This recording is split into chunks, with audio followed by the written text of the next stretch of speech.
What's up, fellow lords of gaming? Let's jump into some of this gameplay. I'm currently playing on the Invasion level 4 because Invasion level 5 is too damn hard.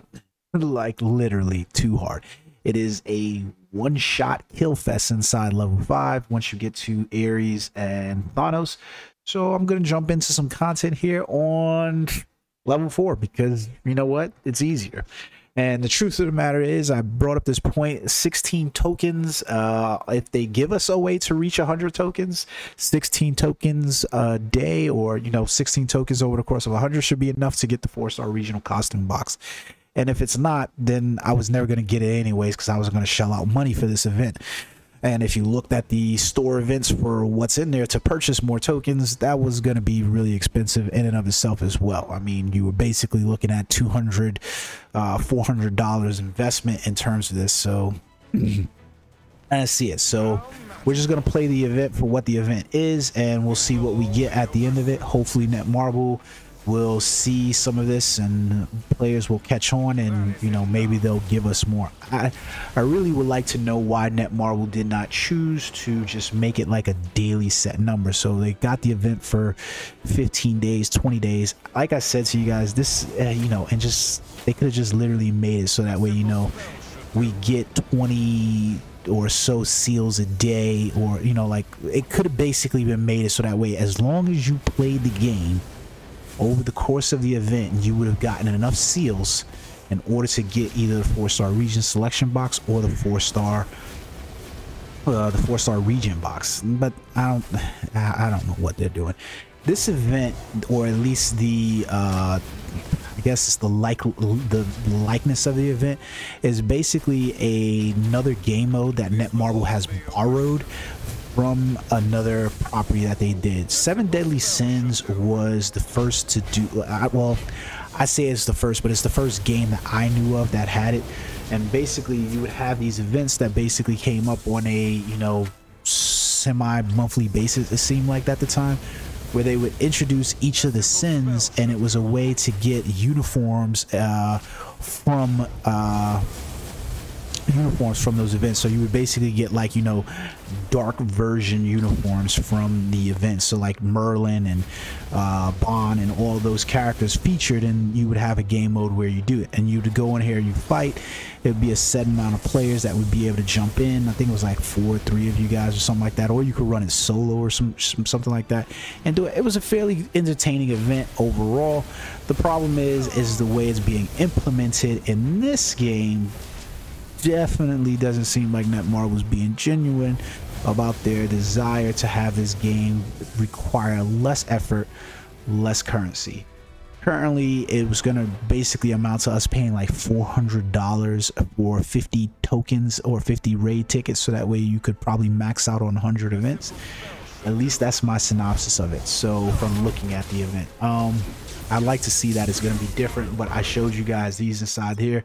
Basically these 2 events, short of you popping out some raid reward tickets, the tickets from here, and getting more, you basically is like $400. So don't worry, I can easily jump off that screen. At my level, it's easy enough to run this mission in autoplay, while the differential for playing it in the level 5 is significantly higher. I would like to complete the other level, so that way I can boost my ranking in terms of the rewards in the end. But I'm not gonna, it's again, there you go. It's a lot more effort than it looks. So I can't say that it's worth it. Thanos has a really set attack pattern inside here with the number of skills he has, and it's pretty easy to pick up on. The tough part is, when you're inside level 5, you can pick up on the skills, but you're also facing off against Ares. Malekith is a far easier boss to pair up Thanos with and worry about, as opposed to Ares, who has multi-stage kind of AoE effects, and those effects can be really, really devastating. Wow, so that's another 5-star battle badge that I got. Pretty cool. So you guys got to see that on here. This is probably about the 3rd one that I received today. Let's do this again. So we'll use the rewards inside here and we'll retry it so we play through again. This is not my best record. I'm like 7.9 million or something like that for my record. So it's weird because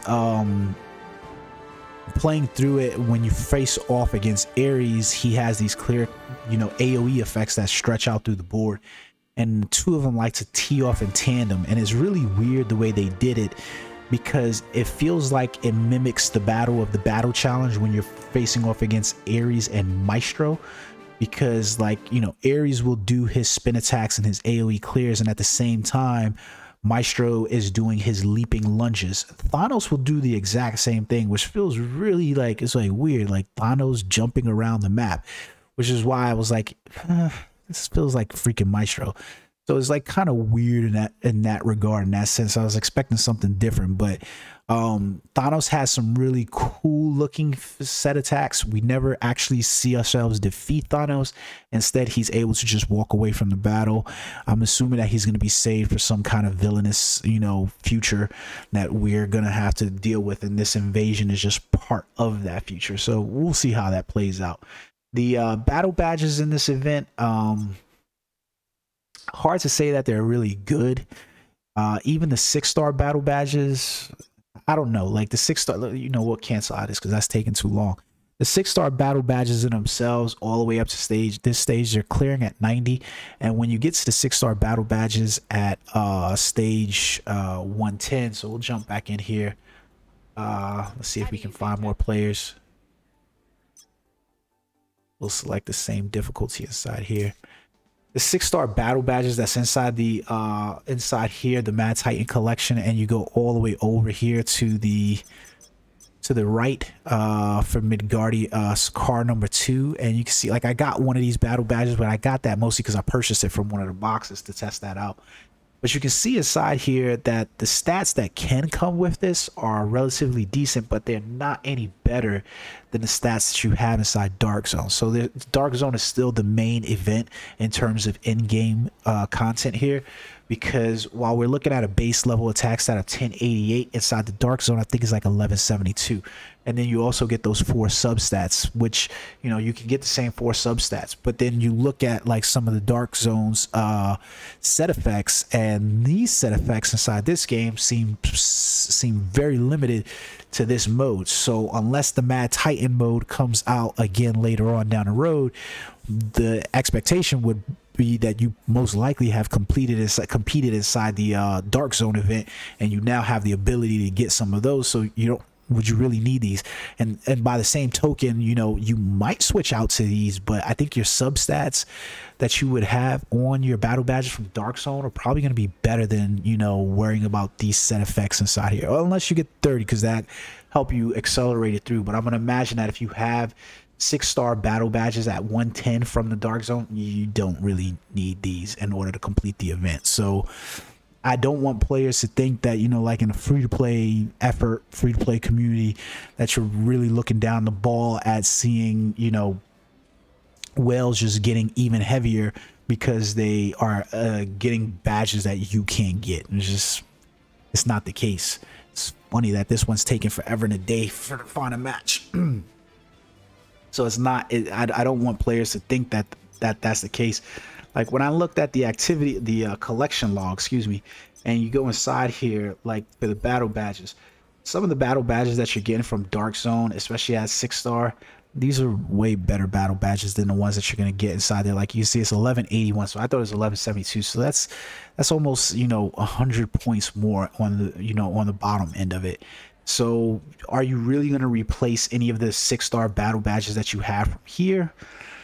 I don't think so. I really don't think so. This is one of those battle badges that I really want to go get, because I feel like this is going to be something that's going to help my Doctor Strange character a little bit more, because he is taking some serious damage in terms of getting hit.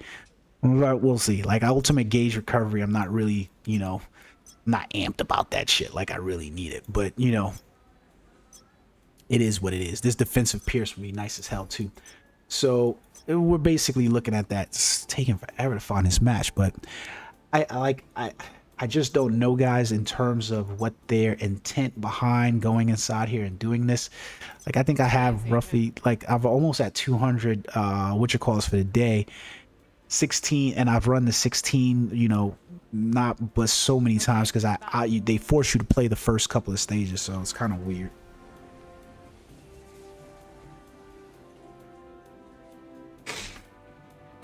Still getting over this cold. Jesus Christ, it's bad. I guess everybody's bailing out on this event today, or no, you know what it is? I believe Dark Zone is currently going on, so I'm playing this while Dark Zone is going on.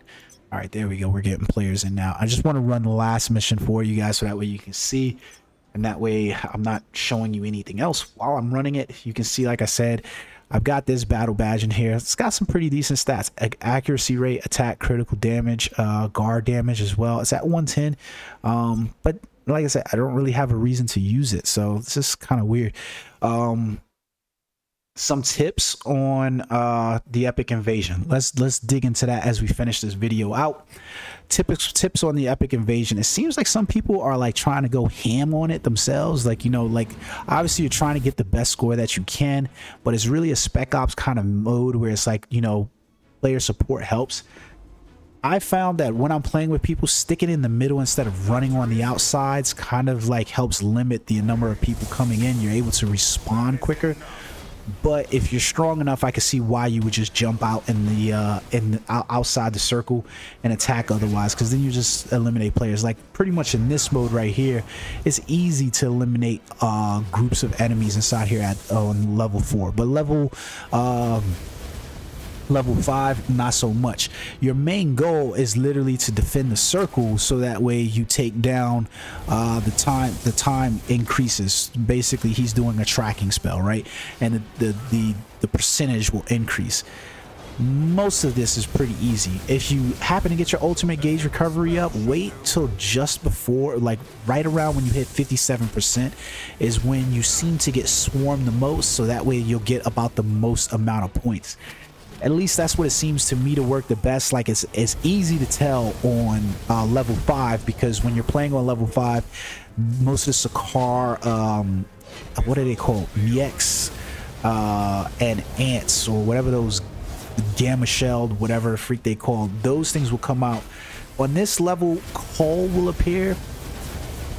Not really hard to beat at all, to be perfectly honest with you. He goes down fairly quickly. But once he goes down, you don't really have much in the way of things to stop you. It's just pretty much clear it up and clean it up. The combat will change on level 5. You definitely have to move around more with your teammates, unless everybody's really OP powered and stuff like that. And in that case, then you won't have to worry about any of these tips. When you get to Thanos and Malekith on this stage, you really don't have to worry about Malekith. He's not really doing any kind of damage to you that's really worrying, and you really only need to focus your attacks in on Thanos.